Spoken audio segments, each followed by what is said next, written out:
Oof. Classic, man. Yeah, nice, like, small venue. It was pretty insane.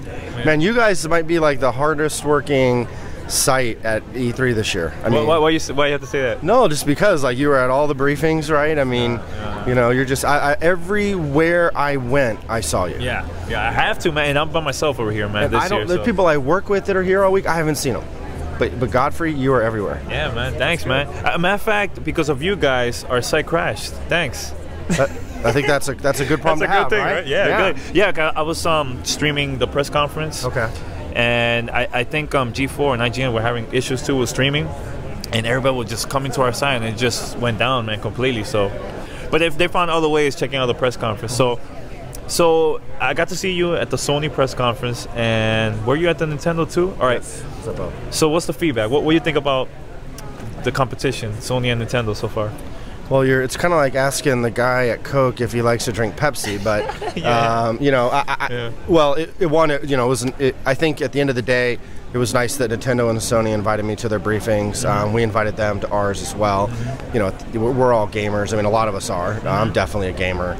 I have all the systems. If I had to pick one, I would pick Xbox. But you know, I appreciate some of the stuff that they did, and you know, I thought it was interesting. I mean, I think overall, people, I think we heard, you hear feedback of, I think in general, it's like, it's a year where, you know, we're a couple years into the life cycle.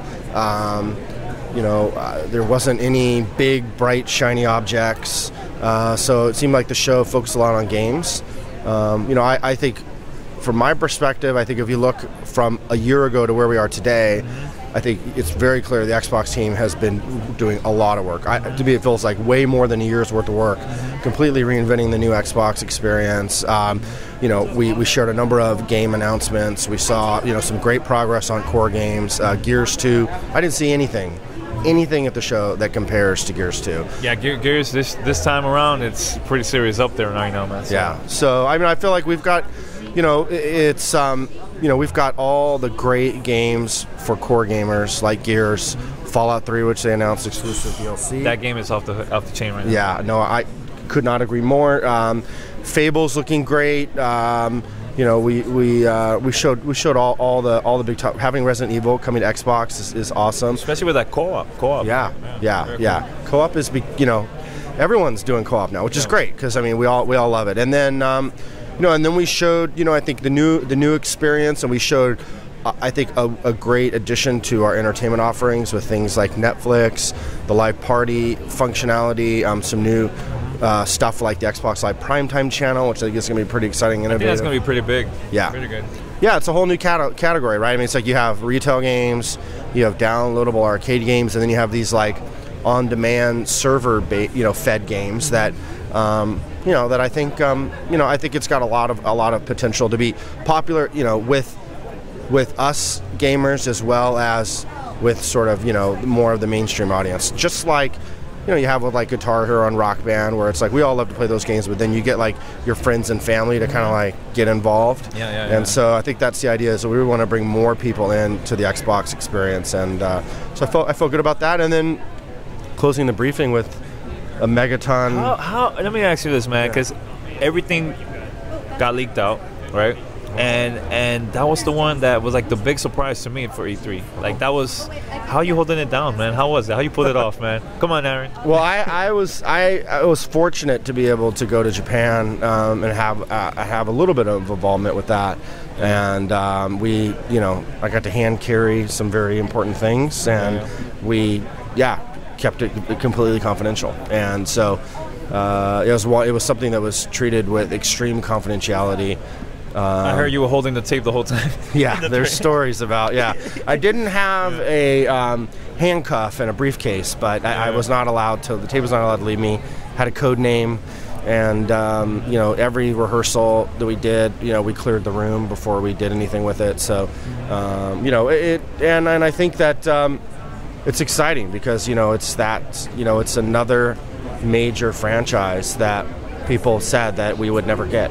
And, you know, just like Resident Evil and Grand Theft Auto and, you know, all these other big franchises, Devil May Cry, and, you know, all this stuff that, you know, particularly out of Japan that we're getting. I mean, not only are we getting, you know, Final Fantasy, but Square is delivering 3 other. I mean, we're going to not only be, I think, continue to be the platform with the most RPGs with Fable. We had Oblivion, and all those big titles, but and we did our own with Blue Dragon and Fable Lost Odyssey, Fable 2, exactly. Eternal Sonata, I believe, too. Yeah. Yep. But we've got 3 big titles coming from Square in addition to Final Fantasy. I mean, so you've got Infinite Undiscovery is a complete exclusive coming this holiday.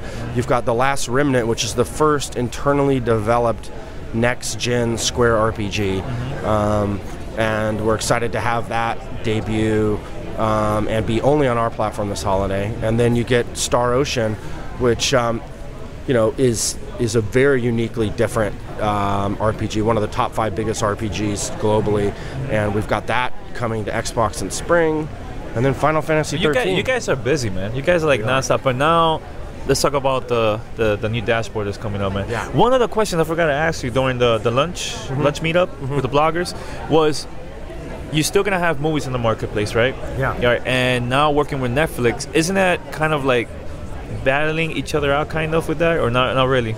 Well, they're complementary experiences ideally. One, the catalogs are actually, there's not that much duplication because the new releases tend to come to the video store first before they go into the Netflix catalog. So they're a little bit uniquely different. The second thing is that, it depends on how many movies you want to watch. So if you just want to maybe watch 1 or 2 movies a month, the Netflix experience isn't for you. You're going to want to just rent that movie, watch it. But if you're going to want to watch a lot of movies, then Netflix is a great value because if you're a Netflix subscriber now, it's an all-you-can-eat plan. So that's the key difference is, in addition to obviously, one being instant watch versus download and all that.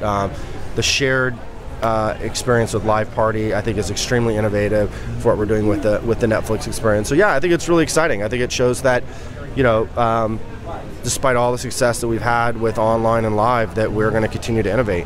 And, as an Xbox owner, people can expect that their Xbox will get better and better over time. Yeah, a matter of fact, I asked Major Nelson earlier today, like, hey, how's your avatar, how it looks? So I'm going to ask you, how's your avatar? Have you been testing it out? I did. I started playing around with it.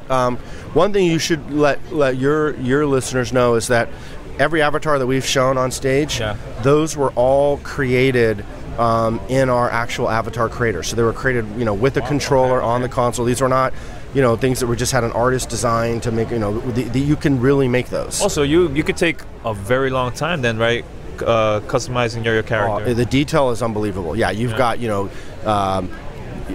everything you can imagine. So hair color, shapes, ears, different noses, chin, skin tones, clothes, hats, shoes, you name it. It's a lot of different ways you can customize. And I think if you see the ones that we've made for some of the folks, some of our executives, they look pretty good. Yeah, they look very good. So so are we gonna see any hip hop gear?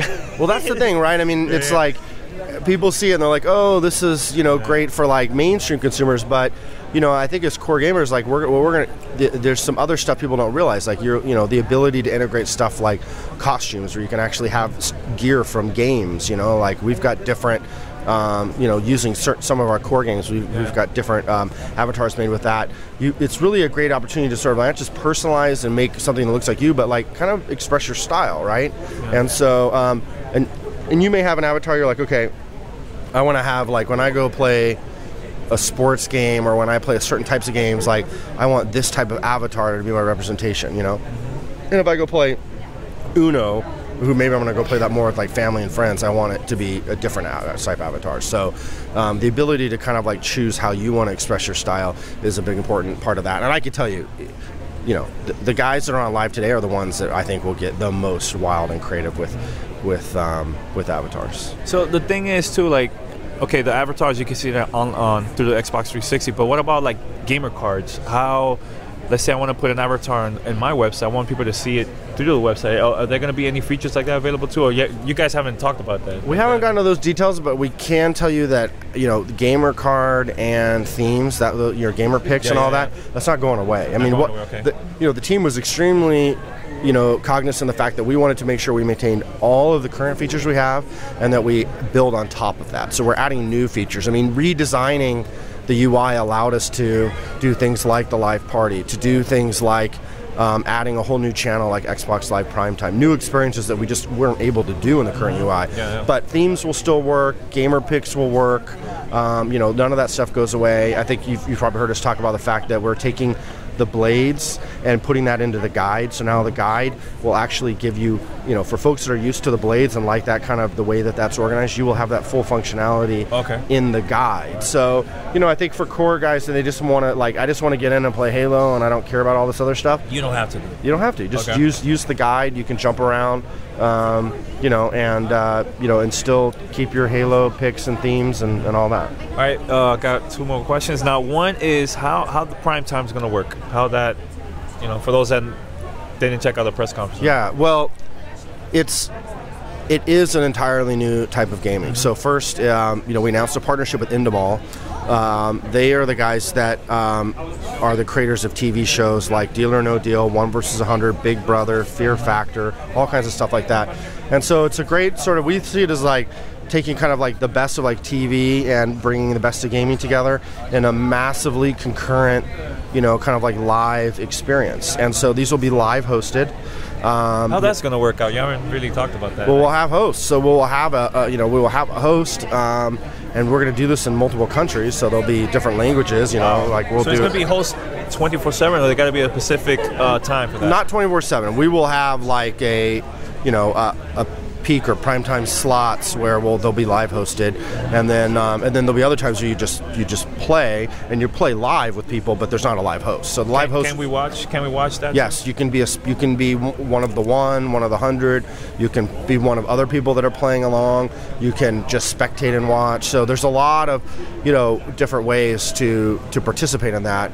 But what's exciting is that it's actually an entirely new type of gaming, and I think that you think about like trivia and you think about game shows, you think about the fact that you can say, okay, well maybe we'll have from 8 to 9 we can have like sports themed, and then like from 9 to 10 we can do entertainment, and we could do like a hip hop, right? Absolutely, all different genres of music, and so there's just limitless possibilities of what can be done there. And we have an electronic programming guide that will be part of that.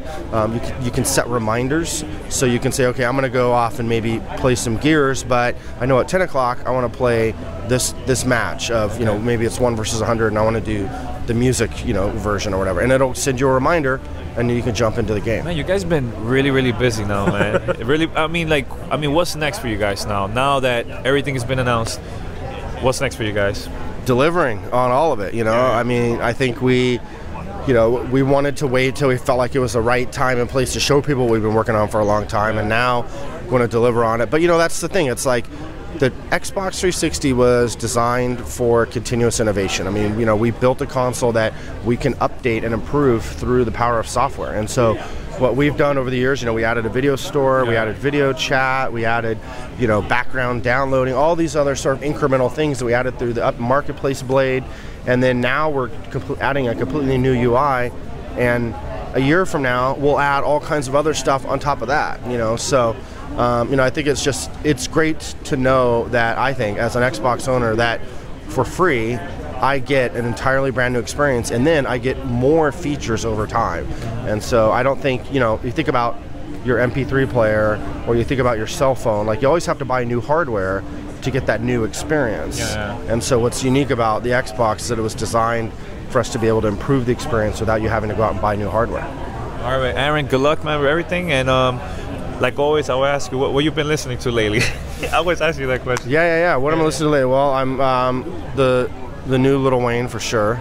It's pretty hot. Yeah, I'm liking it. A couple tracks that I'm like, not bad. Yeah, I'm a huge like I would say my favorite lately is, but I'm still listening to like a lot of like the hip hop from Houston. So I love like Slim Thug. I'm trying to think of all the guys down there. Bun B, Mike Jones, just all kinds of like mixtapes, and everything. So that's my favorite like kind of sound and style. And Pimp C, obviously, rest in peace. And but yeah, that's the stuff I like a lot. But I listen to all the new hip hop. Yeah, for like sure. I always say, Aaron Greenberg is the hip hop of Microsoft. I know, it's like, who would think like this? The Jewish guy at Microsoft would be the hip hop guy, but I do. I love it, and I make my own hip hop mixes, and so what can I say? I was just that's what I like. I listen to it, I love it, and that's what I enjoy. All right, man. Aaron, good luck with everything, man. Thank you, man. And props for the announcements again, once again, man. Appreciate it. Keep up the good work, man. All right, man. Thanks, man. All right. Cool, man.